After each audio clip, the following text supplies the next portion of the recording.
Porque la vida en rosa no es real. Bienvenidas a La Vida en Violeta, una propuesta de cambio. La Vida en Violeta, para construir empoderamiento de mujeres y niñas. Una sociedad más justa y segura para todas y todos.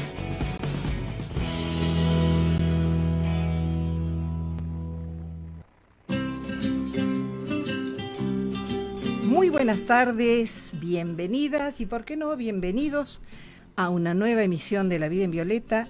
Soy Verónica Pereira Carrillo, en operación técnica, don Gabriel Campos. Muy buenas tardes. Y vamos a comenzar con saludos. Tenemos dos visitas de lujo en estudio, pero luego se las voy a presentar.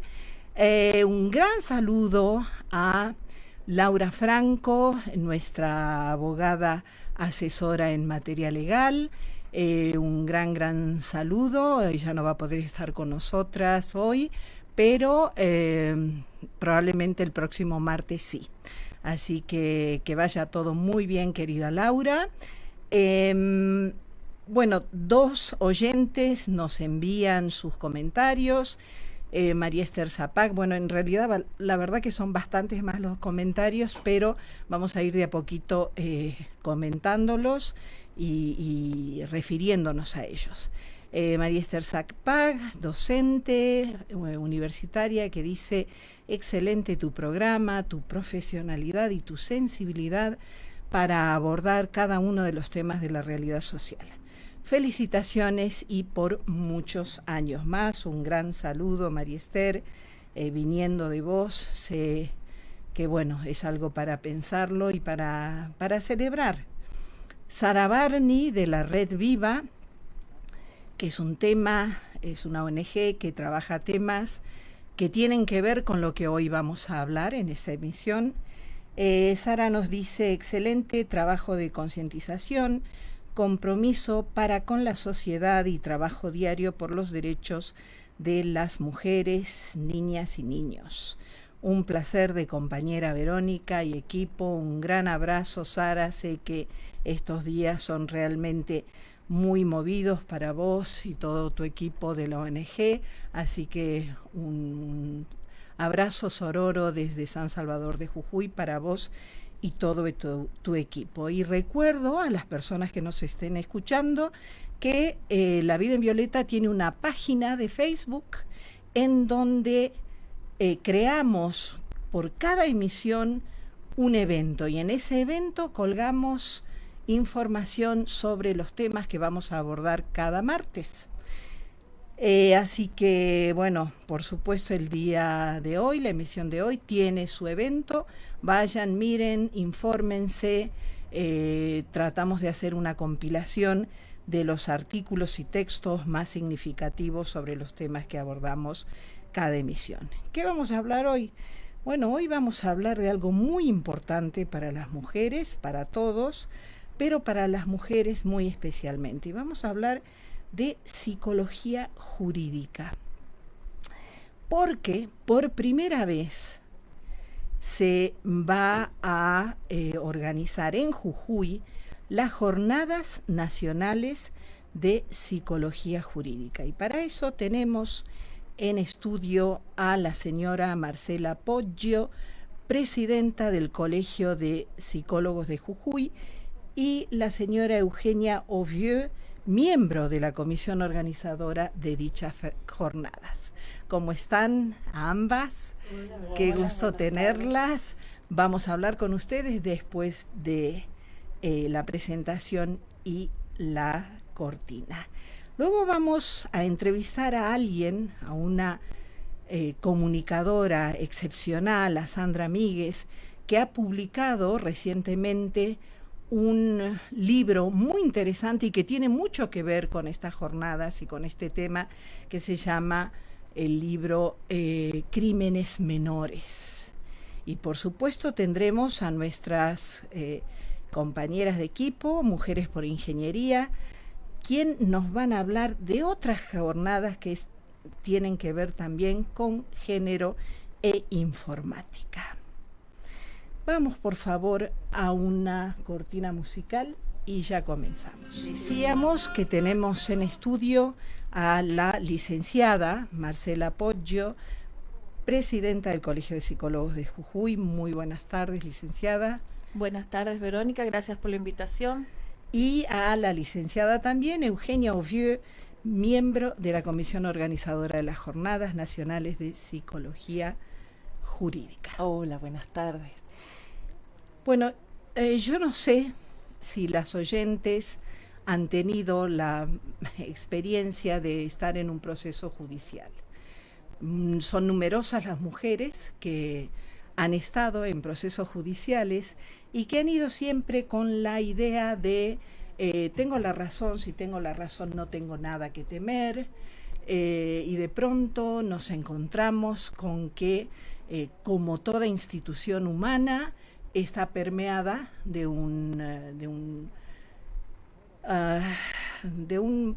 patriarcado, de una visión muy sesgada, de un sesgo, esa era la palabra que quería emplear, de un sesgo en contra de las mujeres. Es sobre las mujeres sobre las que recae normalmente el peso de la prueba. Es como que estuviéramos siempre en el banquillo de los acusados, aunque seamos las denunciantes o las demandantes. Por citar casos muy recientes, en España, por ejemplo, hablábamos de la manada de Manresa, el caso de 5 hombres adultos que violan a una menor, y como la menor estaba inconsciente, el tribunal presupone que los hombres no sabían si consentía o no consentía, con lo cual no es una violación en grupo, sino es solamente un abuso, cosa que por supuesto varía, o mejor dicho, tiene un peso enorme de diferencia a la hora de las sentencias, ¿no? Entonces, afortunadamente, nuestra sociedad pareciera estar bastante más sana y bastante más avanzada, y bueno, ha habido manifestaciones enormes. También acuérdense de la manada, la primera manada, la de Pamplona.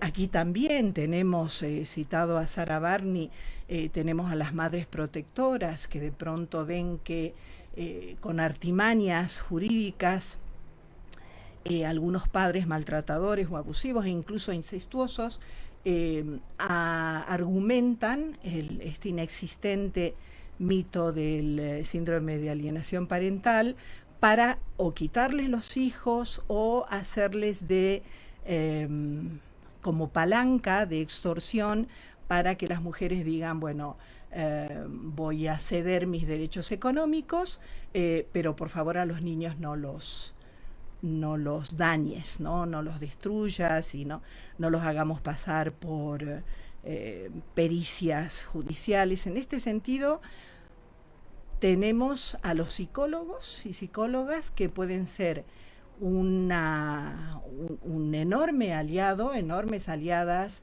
en busca de la justicia, en busca de la verdad, en busca del bienestar de los niños y niñas. O también podemos tener a personas como Gardner, que se hizo una fortuna atestiguando con un síndrome inventado por él y que absolutamente ninguna institución seria científica hasta ahora, estamos hablando de hace 50 años, hasta ahora han podido probar que existe siquiera. Entonces, ¿qué pasa con la psicología jurídica? Porque estas jornadas que vamos a tener en San Salvador de Jujuy son de psicología jurídica, es decir, de psicólogas y psicólogos que están en el ámbito judicial, pero yo quisiera justamente que me contaran ustedes exactamente qué es la psicología jurídica y cuáles son las funciones de una profesional en ese campo. ¿Quién quiere responder? Bueno, a ver, 2 aclaraciones. Una es la segunda vez que se van a hacer estas jornadas acá en Jujuy.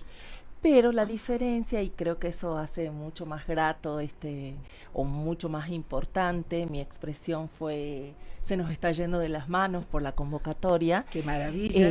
Que bueno, las anteriores fueron hace 5 o 6 años. En el 11, bueno. Ah, Que ya en está. ese momento éramos solos, recién se estaba abriendo el sistema de cámara GESEL y de videograbación en Jujuy, y éramos solo 2 psicólogas cumpliendo esa tarea. Actualmente, especializadas en esa tarea, somos 5.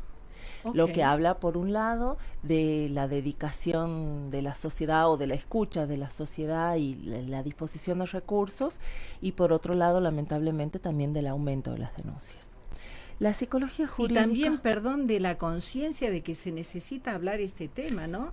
Porque el 1 y 2 el primero y el 2 de noviembre ha habido en Colombia, en Santander, justamente unas jornadas latinoamericanas sobre este tema. Es decir, la gente está hablando, está reflexionando, y los psicólogos están siendo, y psicólogas están siendo agentes de cambio, ¿no?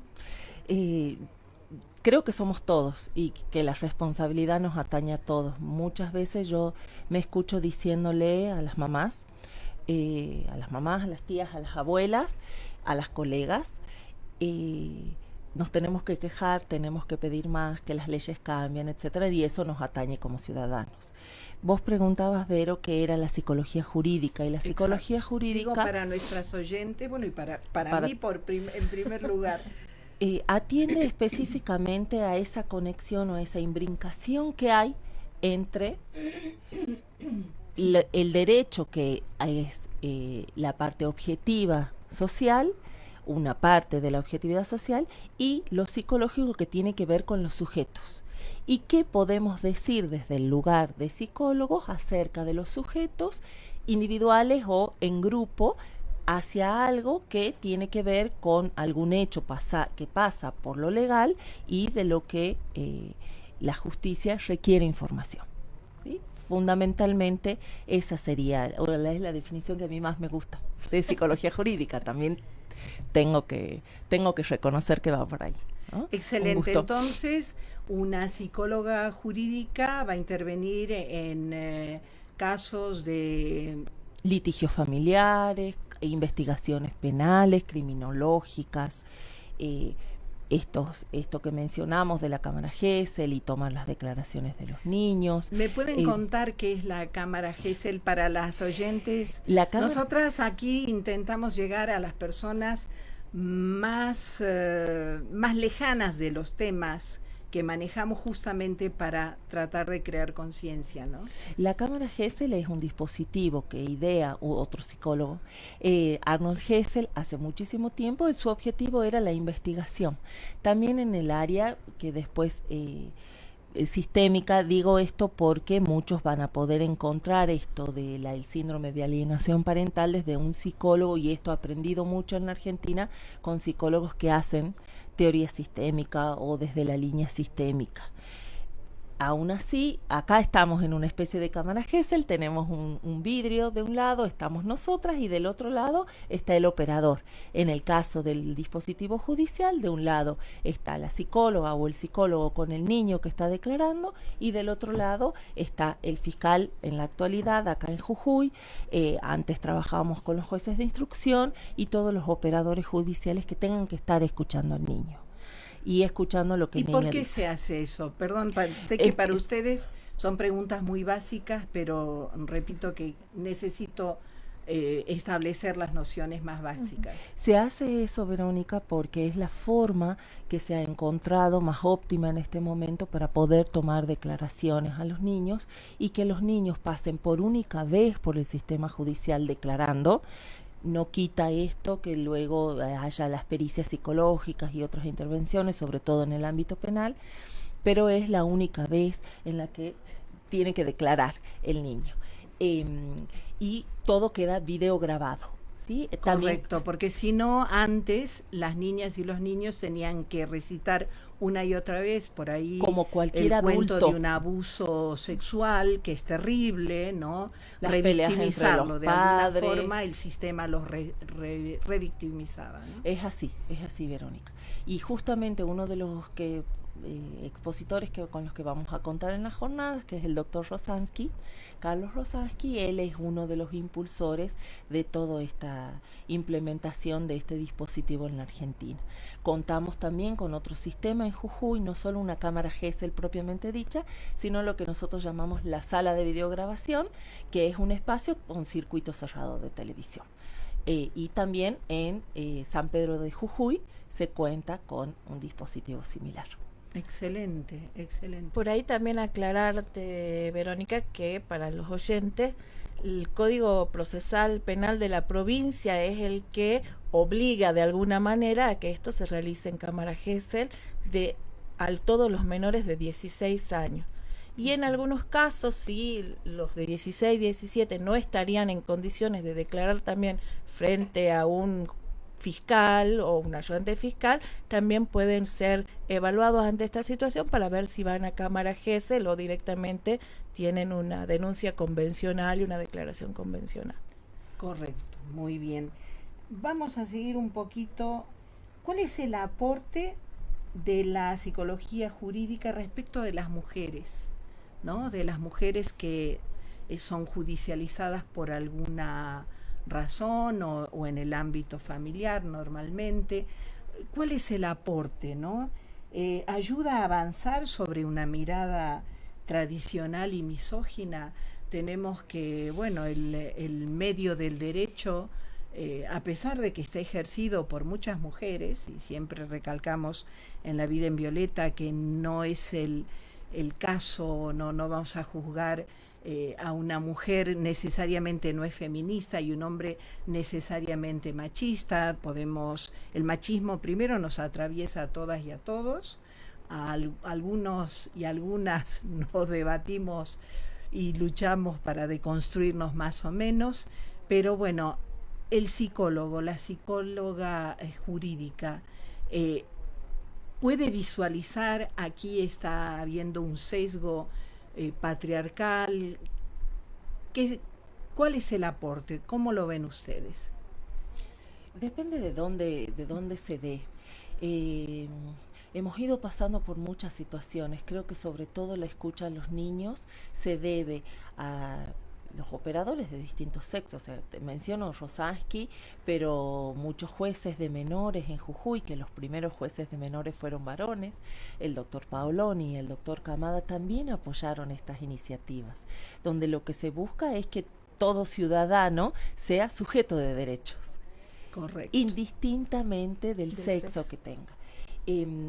Sí he escuchado muchas veces esto de, como vos mencionabas recién en estos ejemplos, como, bueno, pero la chica salió con la falda corta o la chica buscaba, etcétera. Pero no sé. Estaba rodeada de 5 adultos, muchos de ellos de las Fuerzas Armadas, como pasó con el caso de la manada de Pamplona. ¿Y por qué no se resistió? ¿Por qué no gritó? Pidió ayuda. Y se debatió, es decir, ¿no? La chica creo que apenas había cumplido los 18 años, ¿no?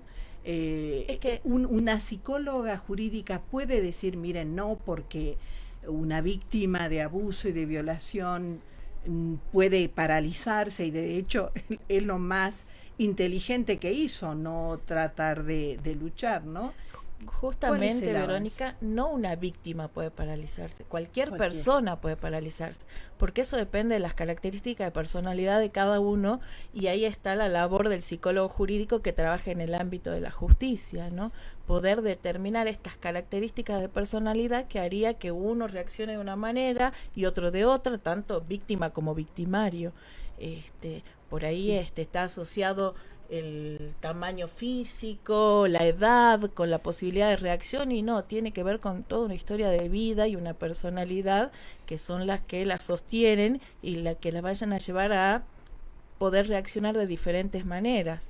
Nuestra función siempre es explicar esto, porque el juez, el fiscal, el abogado no saben de esto. Claro. Saben de la ley. Y claro. Nosotros explicamos acerca del sujeto que tenemos adelante. Exactamente, o como cuando hablan de por qué no lo denunció antes, ¿no? Es decir, llega a los 30 años y de pronto tenía bloqueado el recuerdo de un abuso, de incesto, por ejemplo. Eso es muy, muy usual.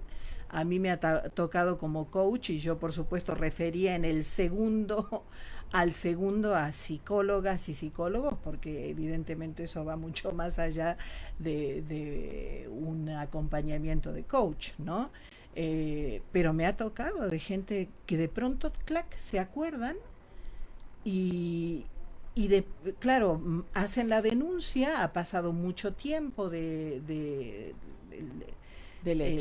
hecho, y el juez dice, bueno, no, entonces lo quiere embarrar, quiere arruinarle la vida. El psicólogo o la psicóloga jurídica tiene explicaciones para eso, ¿no es exactamente, cierto? Y para eso se realiza todo el proceso diagnóstico, psicodiagnóstico, del que hablaba hace un rato también. Excelente. Y vamos a ver, ¿cuál es la postura oficial en Argentina respecto del SAP y la terapia de la amenaza? La terapia de la amenaza, bueno, me lo explicarán ustedes. Viene asociada con el SAP. El SAP, como este síndrome de alienación parental, implica, aunque tenga el término síndrome, no significa que sea un cuadro referido a alguna enfermedad. Viene correlacionado con esta terapia de la amenaza, en donde gradualmente se va procurando obtener del niño, yo lo llamaría técnicamente una retractación acerca de la denuncia inicial, porque sobre todo en la Argentina se lo esgrime en los casos de abuso sexual en el medio intrafamiliar. ¿Es ético que una profesional de la psicología realmente primero crea en el SAP, que a todas luces no tiene ningún fundamento científico, es decir, la Organización Mundial de la Salud, la Asociación Americana de Psiquiatría, han hecho lobbies 2 veces para que sea incorporado, con unas comisiones y unos comités que les ha costado una fortuna, pero bueno, estos incestuosos pues saben que les espera la cárcel por muchos años, y bueno, hacen todas las inversiones del mundo. Y hay un caso muy cercano a mí en donde le decían, es decir, no te retractas y ponemos a tu madre, que es la que te ha protegido, la ponemos en prisión. Es decir, ¿eso es lícito? ¿Eso es ético? No es lícito, no es ético desde mi práctica profesional, y FEPRA, que es la Asociación de Psicólogos, la Federación de Psicólogos de la República Argentina, también ha denostado esta clasificación. ¿Qué ocurre? Y que a mí sí me resulta sumamente preocupante. Muchos profesionales de nuestra ciudad diagnostican SAP, los abogados lo enuncian en las audiencias de vista y causa, y también incluso, obviamente es donde más surge, en los expedientes de los tribunales de familia. Entonces, y no son solamente colegas psicólogos, me refiero a profesionales del ámbito de la salud mental. He visto certificados de psiquiatras diciendo y hablando algo que luego el abogado puede tomar, aunque no se haya llegado a ninguna denuncia de abuso intrafamiliar. O sea, a veces se lo esgrime como una medida amenazante, claro, coactiva, previo a llegar a algún tipo de denuncia penal. Sí, claro, se lo esgrime en el ámbito pero incluso he escuchado a terapeutas, porque vienen mamás preguntando, me dijeron esto, que estoy haciendo esto, es horrible, yo no estoy haciendo esto con mi hijo. Y además uno, verse en la obligación de explicar que este colega, que es un terapeuta, está cometiendo un error por ignorancia, y a veces creo que debe haber alguna afinidad. Muy altos de por medio también, es decir,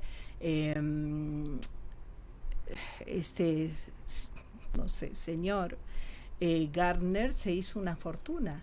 Es decir, hubo adolescentes que se suicidaron porque los obligaban a revincularse con los que los habían violado, con los que los habían abusado, y preferían los chicos suicidarse o irse y tirarse a la calle, ¿no? Ponerse en situación de calle. Y este señor ha ganado fortunas. Y eso es en casos extremos, Vero, porque vos tenés un litigio común y corriente hoy en día, como es el régimen comunicacional, de padres con hijos en caso de separación, y es donde la figura del SAP entra y corta el expediente, digamos, lo atraviesa el expediente desde el mismo asesoramiento legal. Acá en Jujuy, que se utiliza mucho, yo también uno ve este tipo de certificado, no sé si tiene que ver con una cuestión económica, me parece que es más bien de desconocimiento, de favoritismo. A ver, favor, porque todavía el jujeño se maneja mucho en algunos ámbitos con te hago de favor, soy amiga de conseguir un certificado. Es una lucha terrible desde el colegio, desde las chicas que trabajan en la parte judicial, de poder seguir, digamos, la legalidad. Por ejemplo, las chicas de familia por lo general llaman por teléfono a los psicólogos que las están chicas de trabajando. familia estamos refiriendo a las profesionales de la dirección de familia, no, del juzgado de familia, de los tribunales de familia, de los tribunales de familia.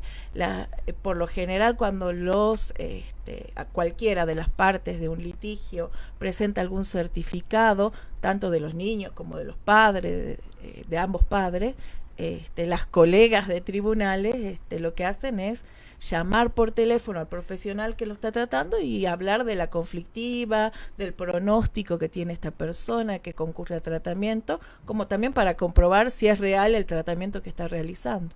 Ha habido dos pronunciamientos, no solamente que no ha sido reconocido por absolutamente ninguna institución científica, ninguna, perdón, sino que ha habido dos pronunciamientos en el Congreso de la República Argentina en contra de la utilización de este pretendido, inexistente, supuesto, atroz, fraudulento, lo que sea, síndrome de alienación parental, y sus versiones, que quizás son las más peligrosas, ¿no? Porque ya no...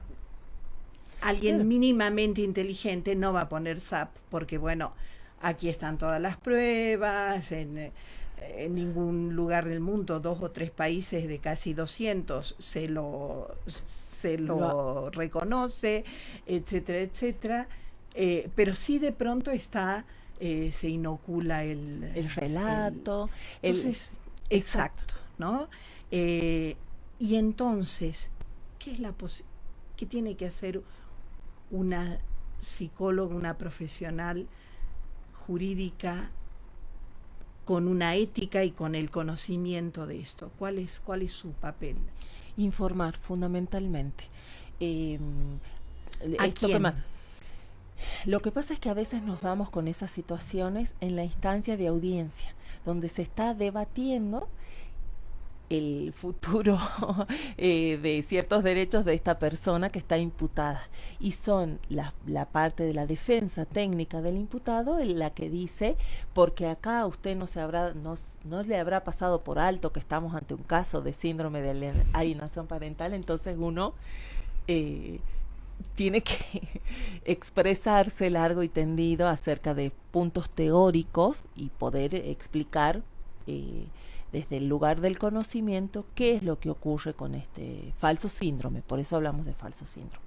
Ahora, entiendo que en el ámbito de los tribunales de familia, nuestras colegas, al tener esta posibilidad de acercarse a quien está emitiendo ese tipo de certificado, o soslayar que el discurso del abogado de una parte o de la otra quiere ir por ese lado, a ver, doctor, ¿de dónde saca usted esa información?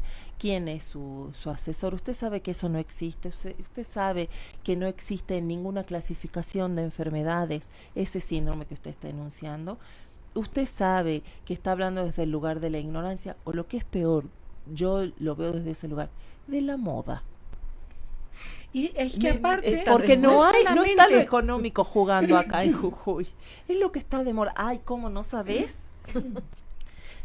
No solamente es que no está incluido, sino que 2 veces ha sido rechazado. Claro. Esto es bien importante.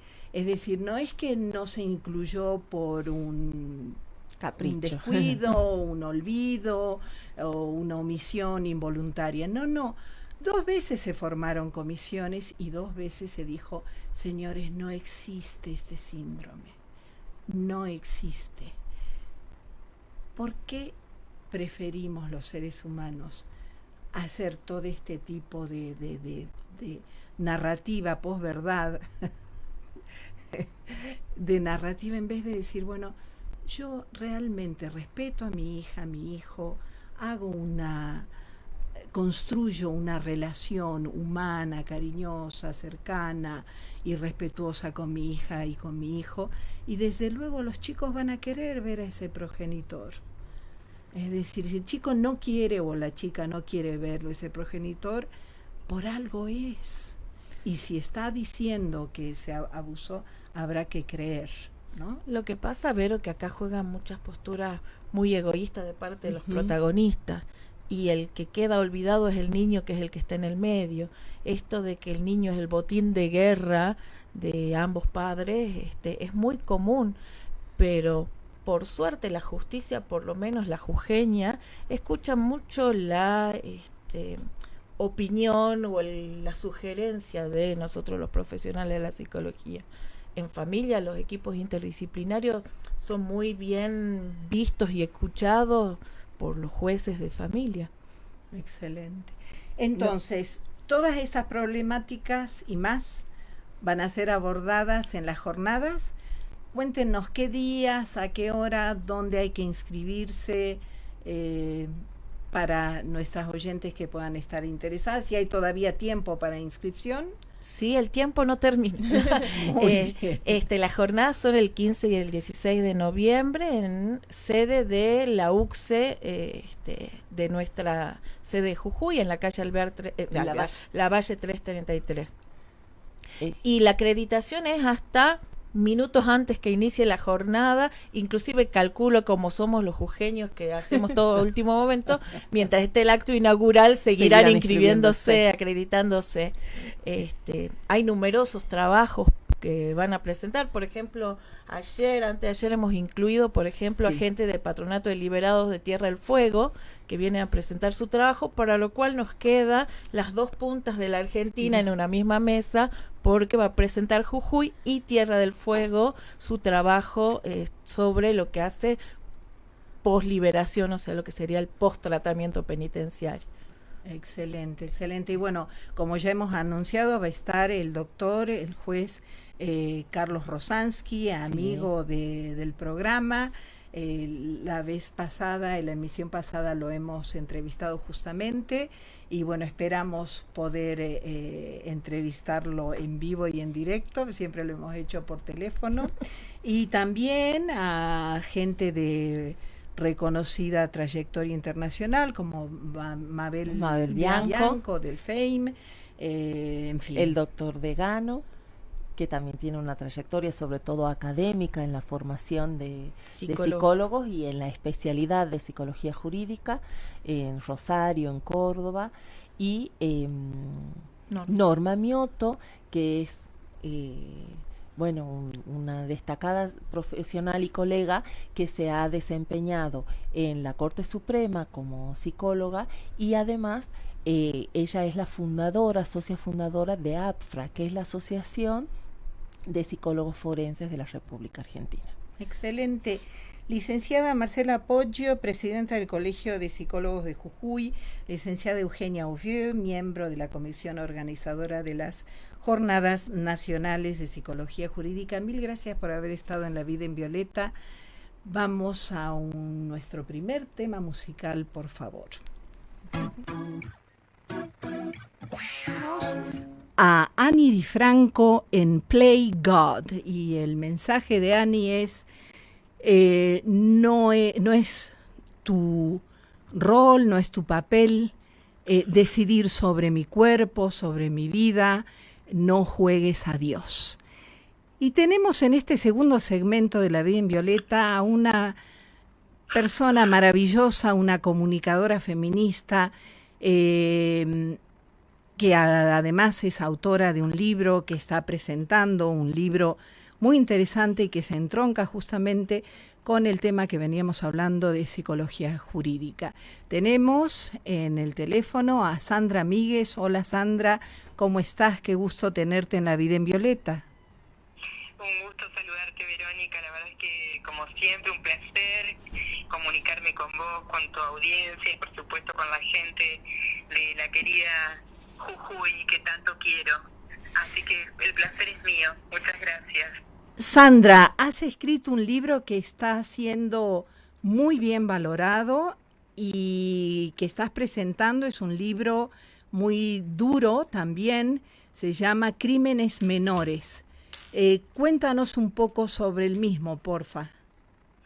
Sí, en realidad es la recopilación de todo lo que sucedió en el primer juicio que se hizo a un magistrado en el país por un tema de género. Esto significó que hubieran varios pedidos de enjuiciamiento para el juez de ejecución de penas, Carlos Rossi, que fue el juez que le otorgó la libertad condicional a Sebastián Wagner, quien luego cometió el feminicidio de Micaela García.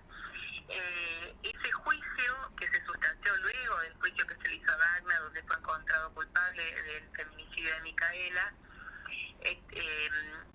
tuvo ciertas características. En primer lugar, que se trató la primera vez que un magistrado llega a una instancia de juicio, esto es el jury de enjuiciamiento, por un tema de género.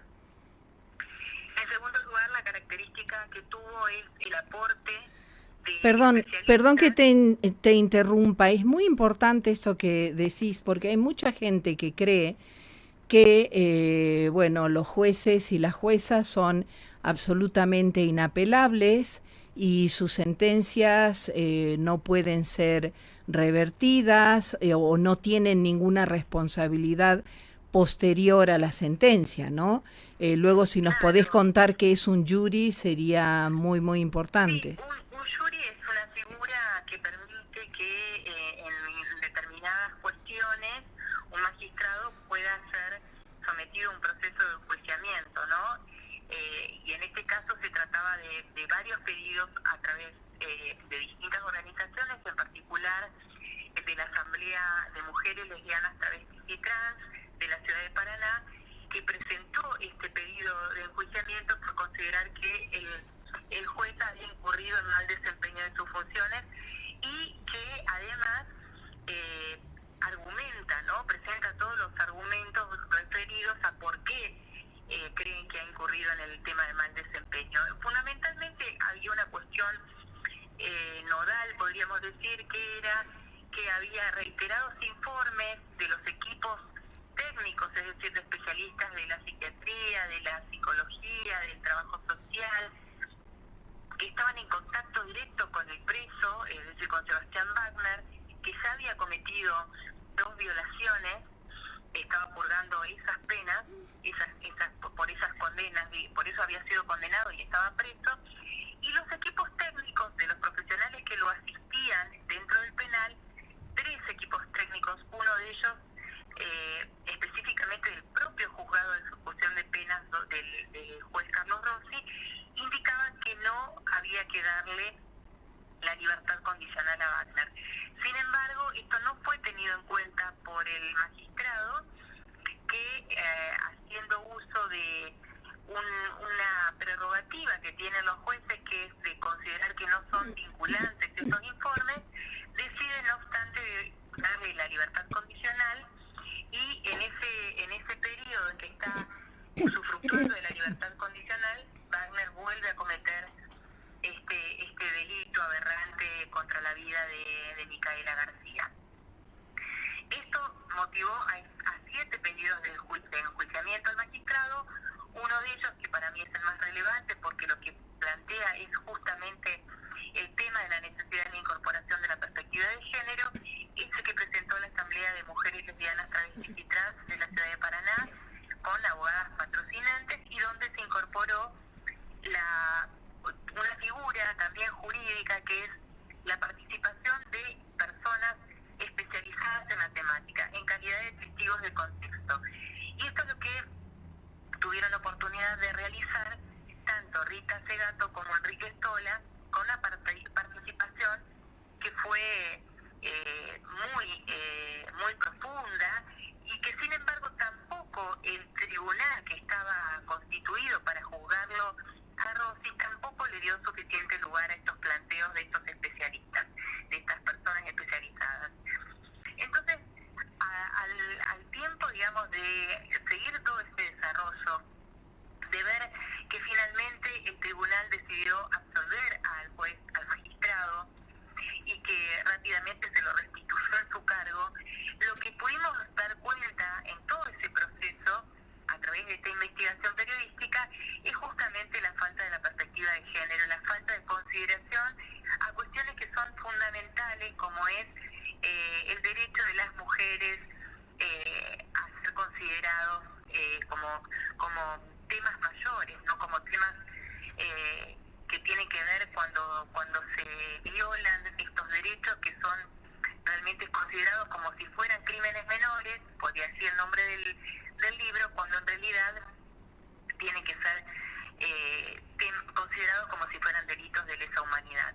Y este es un concepto que trae Rita Segato, que ella da cuenta a través de sus estudios de género en distintos establecimientos carcelarios, la reiteración de esta modalidad, ¿no? De considerar a esas personas que han cometido crímenes hacia las mujeres como si fueran crímenes menores, cuando, como decíamos, se tratan de crímenes de lesa humanidad. Y esto es algo que sigue sucediendo, por eso el libro, más allá de contar esta situación específica que se dio en los tribunales de la provincia de Entre Ríos, creo y que fue un caso muy sonado en toda la República Argentina. Exactamente, y también, Verónica, yo tuve oportunidad de que unas compañeras organizaran la presentación del libro en Barcelona, y allí justo había salido el fallo después de un año de todo un proceso legal muy arduo. Recién después de un año habían considerado que lo denominado como lo que hizo la manada, entre comillas, fue considerado finalmente una violación masiva. Estamos refiriéndonos a la manada de Pamplona. Estamos refiriéndonos a la manada de Pamplona porque la manada de Manresa, desafortunadamente la más reciente, estamos hablando de abuso. Lo acabamos de mencionar en el segmento anterior. Fíjate vos cómo vuelve a aparecer esta cuestión, ¿no? De que los delitos contra las mujeres no son considerados con la mirada necesaria a considerar. Estamos hablando de una chica que tenía 14 años, la de Manresa, y que la víctima tiene que terminar dando explicaciones de lo que le sucedió, cuando en realidad todo el sistema, cuando se trata de delitos contra la propiedad y demás, no hay tanta necesidad de explicar, ¿no? Por supuesto, si alguien te roba, aunque estés borracho o inconsciente o dormido, alguien te robó, punto. Ya está. En el caso de la sentencia de la manada de Manresa, de esta última, los jueces dijeron que como la chica, la menor, estaba inconsciente, los violadores no tenían forma de saber si consentía o no, con lo cual es solo un abuso. Es increíble, va contra toda lógica, pero bueno, para eso están los juris y para eso ha habido y está habiendo cada vez más una reflexión cada vez más profunda, ¿no? Sobre justamente la responsabilidad.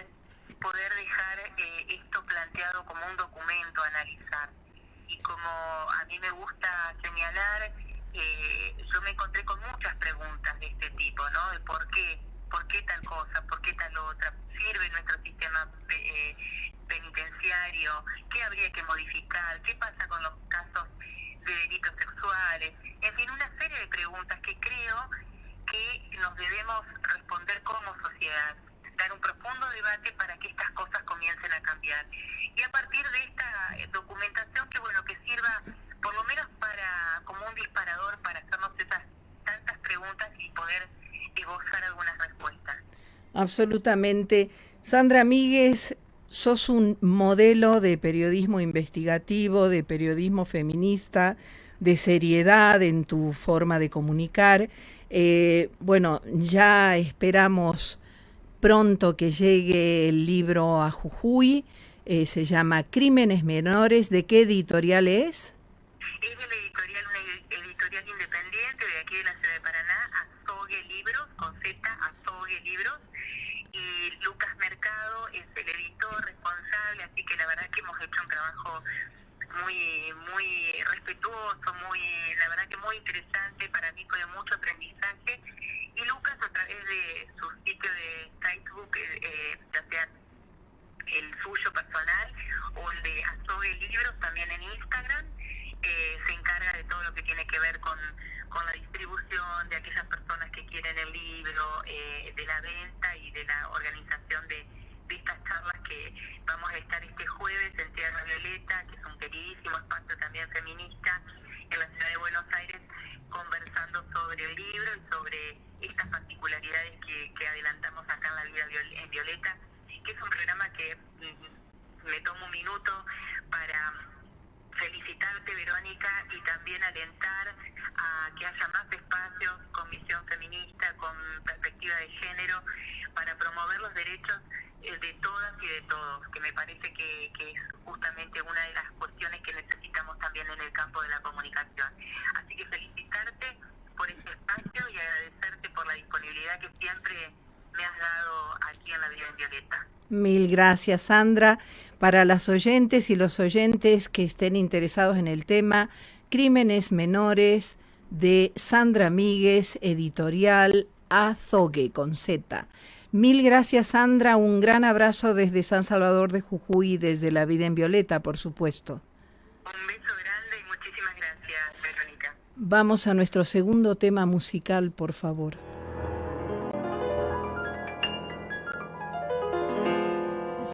Escuchamos a la maravillosa Gloria Gaynor en un tema ya que es histórico.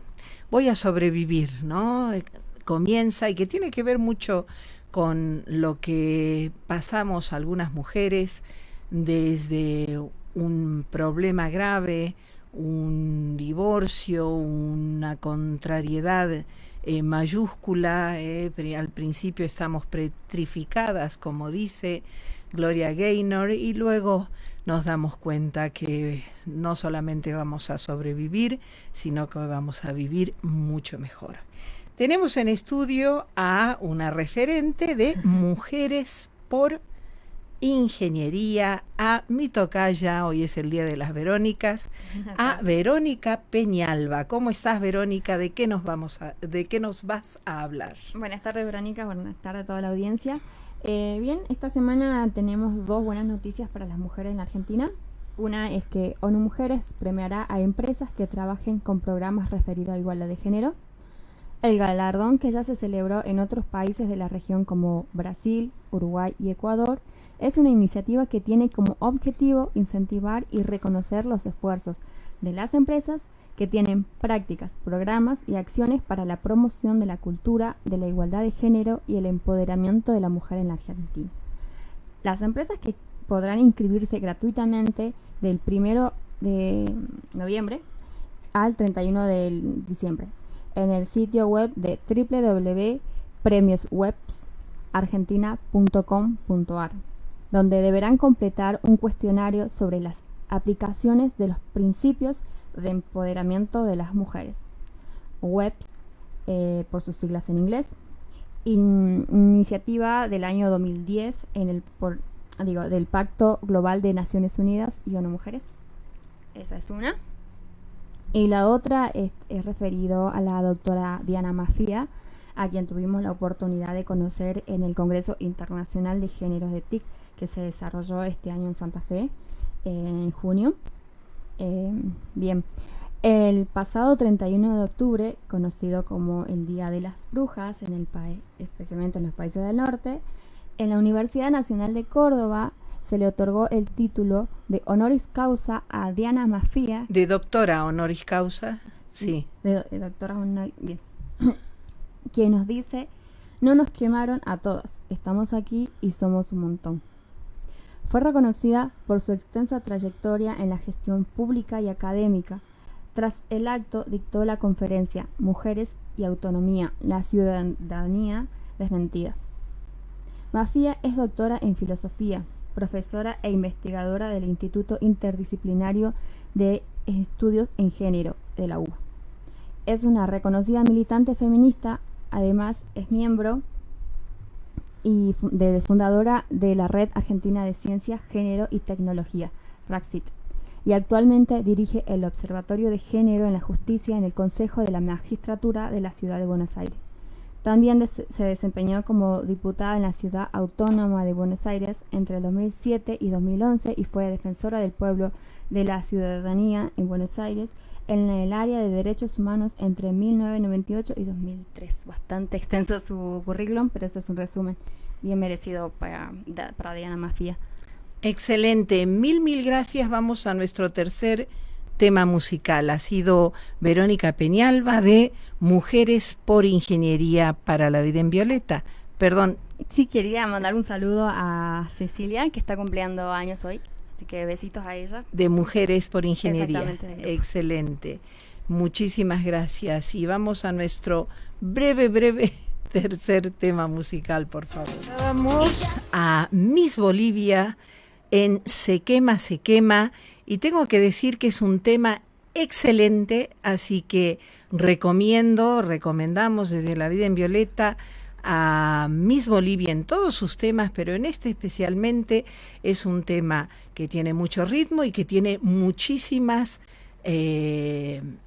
ideas sobre las cuales reflexionar. Nos quedaba pendiente un tema sobre el acoso escolar. La vez pasada hablamos de varias creencias desde el coaching de vida. Ustedes saben que yo soy coach internacional y también soy mentora. Sobre el acoso escolar, repasemos un poquito lo que vimos la vez pasada, la emisión pasada. Una primera creencia errónea es que el acoso son cosas de niños y no pasa nada. La otra es parte del crecimiento, los niños pequeños no acosan. La tercera creencia falsa es el acoso escolar solo les pasa con niños o a los niños tímidos o introvertidos. La cuarta, no hay que hacer caso al acoso, termina desapareciendo por sí solo, ya vimos que no. Si no hay agresiones físicas, no podemos hablar de acoso, dicen algunos, tampoco es cierto. Si no pasa muchas veces, no es acoso, y entonces uno tendría que preguntarse cuánto tiempo es muchas veces. ¿Cuántas agresiones debe soportar una persona para que la dejen de maltratar? Algunas opiniones que sostienen que no se puede hablar de acoso hasta que no pasen 6 meses de maltrato continuo. Sin embargo, una agresión puede considerarse algo puntual. 2 pueden quizá obedecer a una casualidad, pero un daño que se inflige por tercera vez consecutiva implica una reiteración y una actitud que debe ser tratada.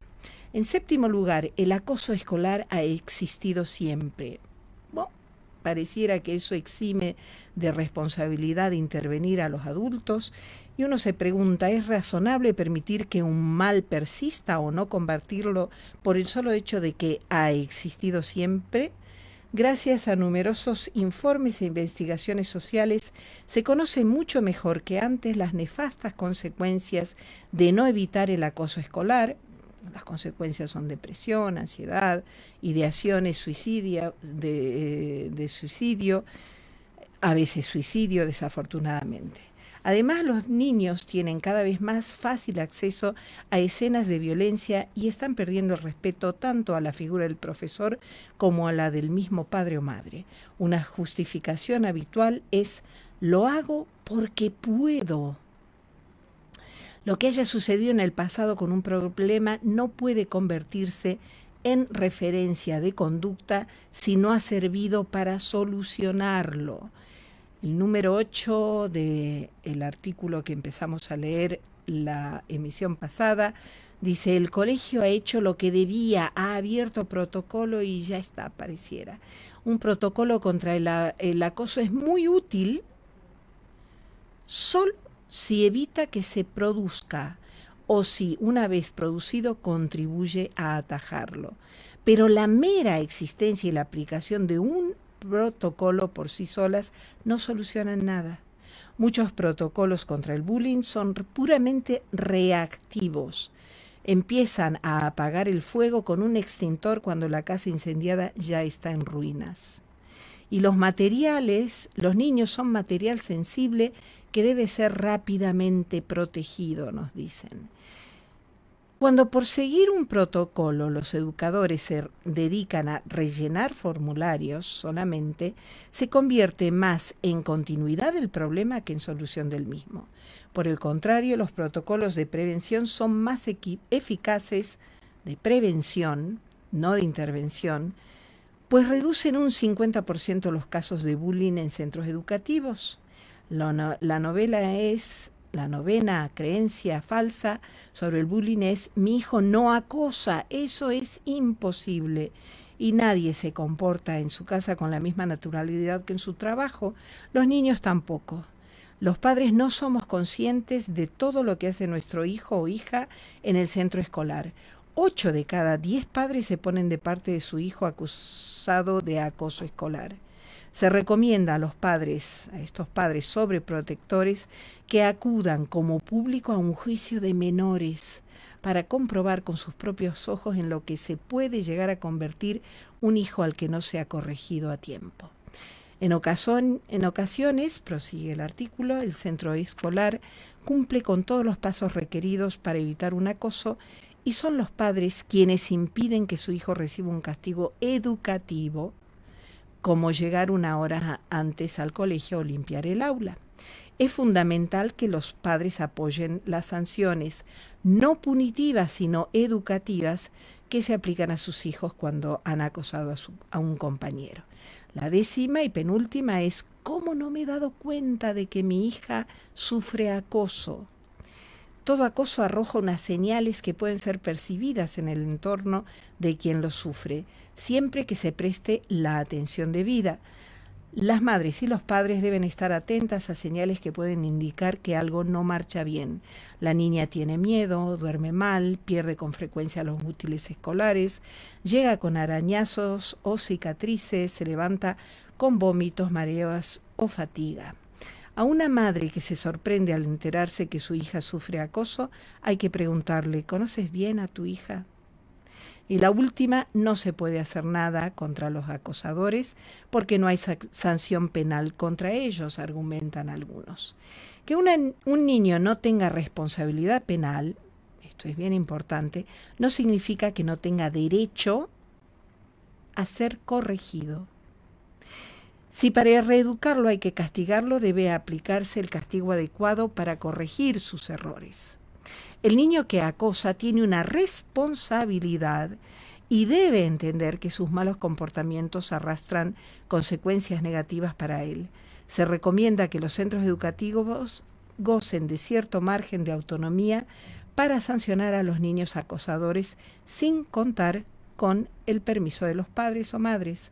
Además, debería dotarse a los colegios de más recursos para medir la incidencia del acoso entre sus alumnos, pues ya hay numerosas herramientas disponibles para ellos. Por último, una mala solución. Ante un acoso escolar, lo mejor es cambiar a la víctima de colegio y expulsar al causante del bullying. Ni lo uno ni lo otro. Empezando por el final, la expulsión del colegio como castigo por un acoso puede resultar contraproducente. El niño puede interpretar como un beneficio estupendo el haberse quedado sin clases. No tiene que madrugar y encima, cuando se queda solo en casa, puede disponer de tiempo libre para jugar a lo que le apetezca. De modo que cuando termine el castigo hay más probabilidades de que repita su actitud de acoso para provocar una nueva expulsión. Tampoco pueden ser que los inspectores de educación eludan su responsabilidad y que ofrezcan a las madres y padres de una víctima de acoso el cambio de colegio como única salida. Los castigos a niños deben ser educativos. Entrar 1 hora antes al colegio para estudiar, limpiar las aulas o reparar un destrozo ayuda más que una expulsión al alumno acosador y además sirve de ejemplo para el resto. Este artículo no menciona algo muy importante y es la educación de los pares. Hay que educar en solidaridad y no en crueldad, tanto en casa como en la escuela. Y esa es la mejor prevención contra el acoso escolar. Y esto ha sido todo por hoy en esta emisión de La Vida en Violeta. Soy Verónica Pereira Carrillo, en operación técnica Gabriel Campos y por mujeres, por ingeniería Verónica Peñalba. Un gran abrazo a todas y, por qué no, a todos.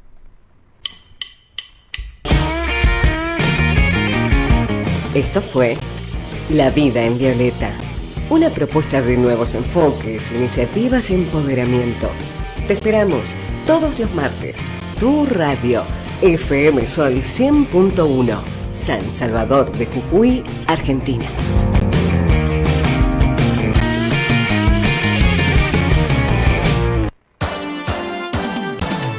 Transmite FM Sol 100.1 MHz en San Salvador de Jujuy, Argentina, en conjunto con Radio Rivadavia, AM630, Buenos Aires, Argentina. Inicio de espacio publicitario. Sume su estudio contable a la transformación digital con Thomson Reuters Onvio, una plataforma online integrada que reduce el tiempo de gestión, automatiza el acceso a la información profesional y ordena el intercambio de datos. El resultado: más productividad y más cercanía con el cliente. Onvio es la mejor opción para los contadores de hoy. Distribuidor oficial en Jujuy, Salta, Luis Martínez y Asociados. Encontranos en Facebook como Luis Martínez y Asociados o ingresando a nuestra web www.luismartinez.com.ar. Normas claras.